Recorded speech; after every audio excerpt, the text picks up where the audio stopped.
guys, it's Lindsay on Do What You Love series. On today's episode, I have Meri. She's a makeup artist, and I'm so happy you're here. So we can discuss everything about you and your journey. So have you always been good at makeup, or how did that happen? I wouldn't say always good, but I have always loved to learn about makeup. It's always kind of been, I was a little 5-year-old girl, and I'd lock myself in my mom's bathroom and like get out her caboodle, her like teal and purple caboodle. Yes, yeah, and just play with her blue eyeshadow and pink lipstick. Did you practice? Like, how did you get like a rhythm of like getting good and like being confident in yourself and like taking that first step? So I really just did what was comfortable first. I started on like my best friends, and then once I would kind of always say, oh, I love to do makeup. And so I'd have, coworkers and just even acquaintances that would say, oh, come do my hair and makeup for prom or for, this dance or homecoming or whatever. So that's kind of where I started. And that was really comfortable because I knew those people. It was an easier transition. So that was kind of the starting point for me in taking that first step, was what I was really comfortable with. And then taking the next step from there. Okay. People always want to jump to like, okay, I'm with that artist. Like, this is it. This is the fabulous life I'm living. Right. But it's always something in between, and it's a journey. Yeah. So straight out of high school, I went to cosmetology school, so beauty school. So I learned all about hair and thought I would learn more about makeup. And I did, they teach you color theory, but it wasn't really quite what I was hoping to learn from that program. So it was a great learning experience. I'm so thankful that I did that. But from there, it was my kind of teachers and mentors said, hey, what about this makeup artist?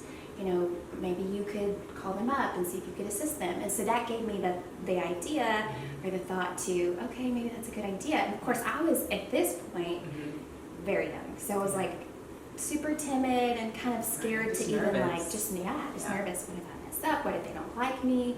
Whatever. But I did that. So I kind of took that first step, worked with a lady who had actually gone to my cosmetology school. And her ex-husband now, but her husband at the time was a big music industry mogul, and so she was working, she was a former supermodel. Wow, okay. Yeah, okay. So she had been, she just knew everybody in the industry. So she just kind of took me under her wing and said, this is how this works. You're not, she literally said to me, Meri, you're not going to get from right now to working with an artist on tour without the in-between. And so that was really a humbling experience for me because I even said to her, okay, I'm ready to go with an artist. And she's like, no.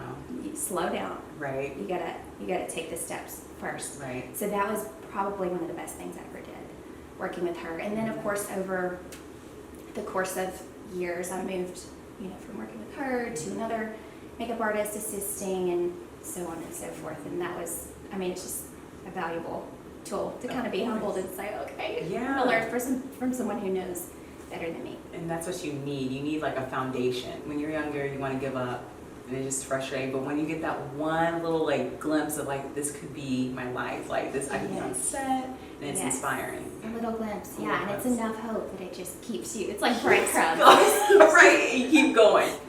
What do you think makes you different that you didn't give up and you pushed and pushed and pushed until you were successful? I was raised in a household where my father always kind of talked down to me, and he would always say, oh, Meri, you can't do that. And so I became that person who said, oh, okay, I can't do that. I love that. Just watch. So I've always kind of been motivated by the word no. Even though my childhood maybe wasn't perfect, it was like that thing where I'm so grateful that it happened because it made me who I am. And I can find gratitude in that. I love that. You have to find gratitude in that. Meri, this is the last question, the most important question.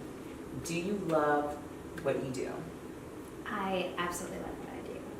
To make an impact on somebody else's life, like I am in a position that I literally get to touch people for a living. And the power of, I believe the power of energy, of positive or negative, and the ability for touch to impact somebody's life. It's not just about the pretty and the glitz and the glam. It's like truly impact people. I love that. Thank you so much. I appreciate you being on Do What You Love series. Thanks for having me. Of course, thank you so much. Okay, thank you guys.